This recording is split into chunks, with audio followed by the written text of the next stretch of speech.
Hi, and welcome to cross-platform server deployment with Bitly live linking MODx HTTP servers and the TORpress darknet forum and darknet WordPress functions.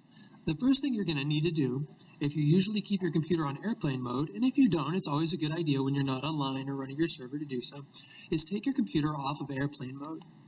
After you've taken it off, go ahead and open your Bitnami stat. If you haven't already installed Bitnami, you'll first need to install the XAMPP server. Once you have your XAMPP server up and running, if you implement a Bitnami packet, the first one that really works well is the CRM MODx. So when you open your MODx stack, you're going to need to go to Manage Servers and make certain that you start off the actual SQL server for it, the MySQL database, as well as the Apache web server. You'll notice that if you try to check your page out before you have your servers running, the first thing that will happen is an unable to connect, or an error 404, or a page can't be loaded, server unobtainable, or whatnot. So once you get it up and running, you can go ahead and try to reload your page. And if you want to reload it, just URL, it'll have its MODx is now installed, access MODx landing page. And if you type in your URL or your IP address /modx/manager, you can get to the login screen.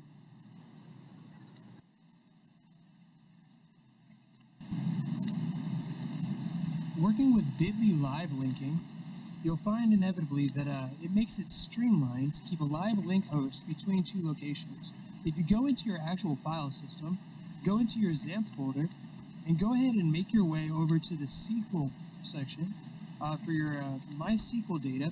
You can get MySQL data file open and see the log registry of all of your server functions up, down, various log registry and terminal settings. If you go into your command prompt and type in ipconfig, you can go ahead and get a list of your IP settings. For your IPv4 address or IPv6 address, this will be what we use for your URL. Mine is 172.31.99.72. Once we open up the actual URL functions, we can go ahead and cross into our dashboard and then provide our capability of opening a second tab, opening Bitly or byte linking, and run the URL to the section of our MODx server, say for instance our index that we're hoping to make the actual Bitly URL link for. After we've created this, we can go ahead and get the Bitly link, copy it, and run it into our URL and reload the page. When we do so, it'll open up and then show the IP address with our folder directory afterward. When changing base templates, one of the templates I like to use is the black and blue template. It'll allow you to see the difference between your document base, what you're using for your style sheets, and the other side of it. When we change it over to our black and blue framework, it'll pop up an error message, or not an error message, but a warning message or a prompt. We hit yes, and then we can reload the page with the same Bitly link. It'll end up being black and blue this time and say MODx Revolution. To change it back, we go back to the actual template section and change it back over. Once we refresh, it'll be back to our table of contents that I have set in. Closing down our actual server, we can get our MySQL database stopped and our Apache server stopped. Whenever working with a server, if it's running from your actual host, say your computer or otherwise, if you're not going to be able to watch the security and determine who's using it and which users are active, it's always best to stop the server. After we've stopped it, you can try to refresh it and see if anything happens.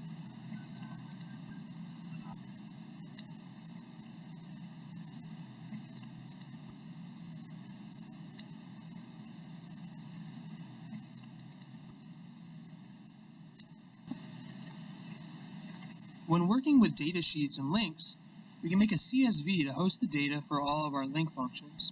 I'm going to go ahead and get my server setting just set up and sitting there.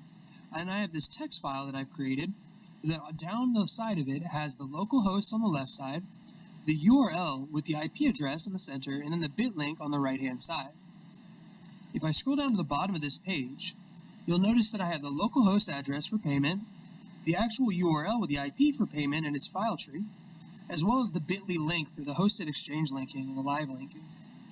When I open the CSV on the web browser, you'll notice if I scroll down, it has the same three sections: payment from the local host, the IP address, as well as the Bitly link.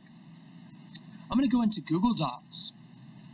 Once in Google Docs, I can go ahead and grab the upload section and drag and drop one of my CSVs in there. If you notice open a file, you can go to upload, go back to your folder directory where you saw I had my 3 CSVs, and then I drag one in here. and we go ahead and open it. It's going to be 0 through 50. Once open, you'll notice it's almost like an Excel spreadsheet. On the left-hand side, it has our information. For A, it's the local host. For B, it happens to be the actual URL with the IP. And for C, it happens to be the bit.ly link. In CSV File Generator, on this web page, I'm going to go ahead and open up my 50 through 100 where the payment section is. Keeping the rows and columns the same, I'm going to exit or enter into that, and you'll have all your data just sitting there prepared for the CSV. As you see, my payment address on the URL is up there, my local host, and then the bit.ly link. On our next page, it'll have it all in table formats for us, and we can choreograph one column at a time how it ties back together. If I scroll down to the bottom of the page, you'll see payment, the actual URL, and the bit.ly link, and then here we have our CSV page on the page after that. Generate will allow you to save it.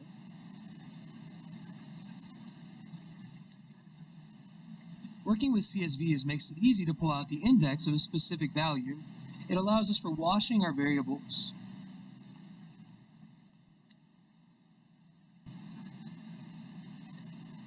Style sheets and MailChaimp are both active within the MODx function. The style sheets, like for instance here with our document base that I've been using, has as much of the HTML as you need to construct. There's also a section for properties and a section for the various functions of the template variables. If you notice when I click back into black and blue, it has a significant larger amount of HTML. However, with the properties and templates, it's still very much the same. If we go into our packet manager and load our packages, you'll notice that if I scroll down, I have a section for MailChaimp. Now, MailChaimp allows for email servers and a constructed tie-in. When I go to log in, you can go ahead and check and make sure you have the actual user account correct. And I'm going to make it so that I can just change my password. Just put a new one in for this. And then after I have the new password, I'll return to the login, and I can log into my MailChaimp account. It'll give you this message that says what time the help will be able to chat with you if you want to live chat. Otherwise, go to your account section where it has your settings, and up at the top right bar, you can go into connected sites. Some of you may be familiar with the CRM Magento. Maybe some of you are familiar with the Square for sales and otherwise POS functions. You might even be familiar with, say, WordPress. If you do happen to be familiar with WordPress, it's a very good blog and forum construct to work with. Eventbrite for tickets, and with your custom website circumstance, the platform for that allows you to tie in any other web server that you're making.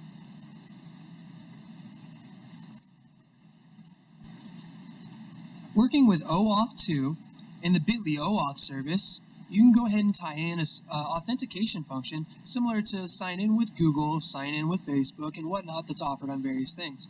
As we download and add in the OAuth2 server, that's going to be sitting in our MODx framework. You'll notice here that it has the various informations, the components are pre-configured for you. You will need to edit that.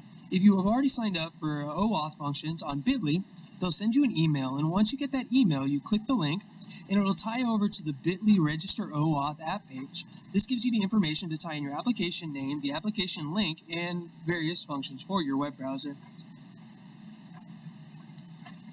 The OAuth2 server, when you open up your MODx functions, will have sections at the bottom of it. The OAuth information for token, the OAuth information for the verification stage, as well as similar open authentication frameworks.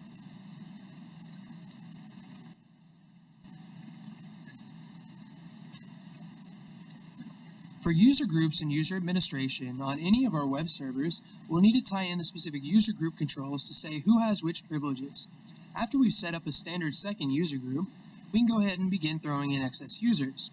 For first, I will place myself as well as a super user tag for my role. The second section, I'm just going to tag in an authority level of 2 for my level 2 administrator. And for the next one, 250 for my board admin. If you'll notice, 9999 happens to be our regular member with the lowest level of privileges. Over in our privilege section, it actually has services that we can take access and content into, and I'm going to log out of this for now. Once you've logged out, it's always best to shut down your server so no one else can access it. If you feel like it, you can refresh your page and make sure it's not loading.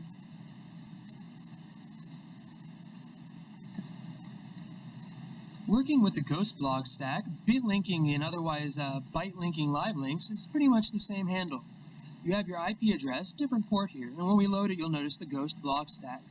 For the Ghost blog stack, it's very similar to a WordPress, but it's a Ghost blog. It's a little bit different. So when we tie that in, you'll notice the byte linking pretty much works the same after created. Loads the URL as it transfers over to load the page. Similarly, we can do the same with our 404 error page that I have for booking. We want to make the booking address. Or we can also have it for the artist page in our biographical. I'm going to take the URL, the IP import, put it in the creator, have my byte link formed for me, throw it back up into the URL, and just double check to make sure that it loads, and it does.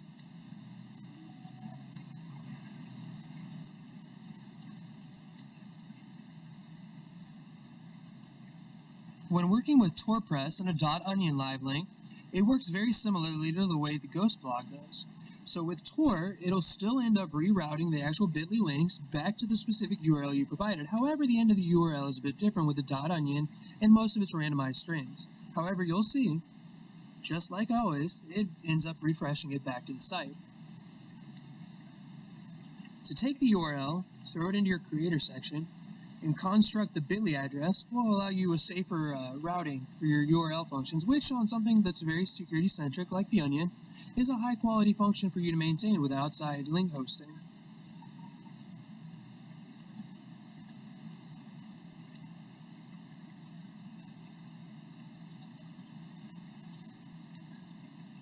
Now with TORpress, you can host forums, WordPress blogs, or otherwise any form of community involvement and outreach, posting, message board, etc. It works very similarly to the way other servers construct and function. However, with the TORpress, it's anonymous and otherwise disconnected from your home server, your actual URL, your IP address, your system MAC, or your physical hardware host.